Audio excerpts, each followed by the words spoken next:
4 Monks ने 2 सप्ताह तक बिना कुछ बोले चुपचाप ध्यान करने का निश्चय किया। उन्होंने अपने इस अभ्यास के प्रतीक के रूप में एक मोमबत्ती जलाई, जो कि उन्हें हर वक्त यह याद दिलाती रहेगी कि उन्हें बिना कुछ बोले बस ध्यान करना है। इसके बाद उन मॉन्क्स ने ध्यान करना शुरू किया। पहले दिन की रात होते होते मोमबत्ती टिमटिमाई और फिर बुझ गई। यह देखते ही पहले मॉन्क्स ने कहा, अरे नहीं, यह मोमबत्ती तो बुझ गई। दूसरे मॉन्क्स ने कहा, हमें बात नहीं करनी चाहिए, हमने कुछ भी न बोलने की कसम खाई थी। तीसरे मॉन्क्स ने कहा, तुम दोनों को बोलने की क्या जरूरत थी। चौथा मॉन्क्स हंसा और बोला, हा हा, मैं अकेला हूँ जिसने बात नहीं की। दोस्तों, उन सभी के बोलने के अलग अलग कारण थे, लेकिन चारों में से प्रत्येक ने बिना कुछ सोचे तुरंत ही अपने विचार रख दिए। उनमें से किसी ने भी स्थिति को सुधारने का प्रयास नहीं किया। उसी आश्रम में उन चारों के अलावा एक बूढ़ा बुद्धिमान मॉन्क्स भी था। वह बिना कुछ बोले और उनकी तरफ ध्यान दिए बिना ही चुपचाप ध्यान करता रहा।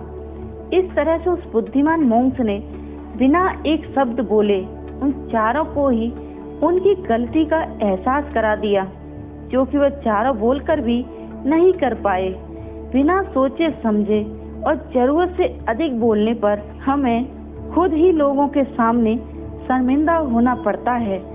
एक समझदार व्यक्ति कभी भी बिना मांगे किसी को सलाह नहीं देता, क्योंकि वह जानता है कि बिना मांगे दी गई सलाह का कोई मतलब नहीं होता है और ना ही सामने वाला उस सलाह को कभी मानता है।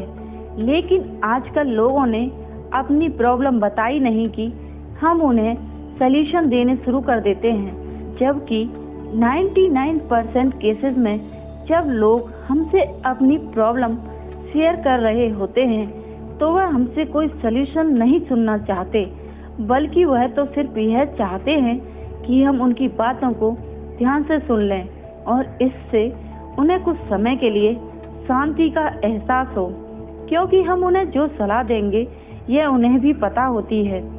हर इंसान को पता होता है कि क्या सही है और क्या गलत। इसलिए अगली बार अगर कोई हमसे अपनी प्रॉब्लम शेयर करे तो बस हम उसकी बातों को ध्यान से सुने, उसे सलाह देना न शुरू कर दें कि जब तक उसने मांगी न हो, क्योंकि सामने वाला इंसान हमसे बस इतना ही चाहता है कि उसकी बातों को ध्यान से सुने, समझें। ये बात तो आप लोगों ने भी सुनी होगी कि हम जितना कम बोलते हैं उतना ही हम समझदार होते जाते हैं, और इसका उल्टा भी उतना ही सही है।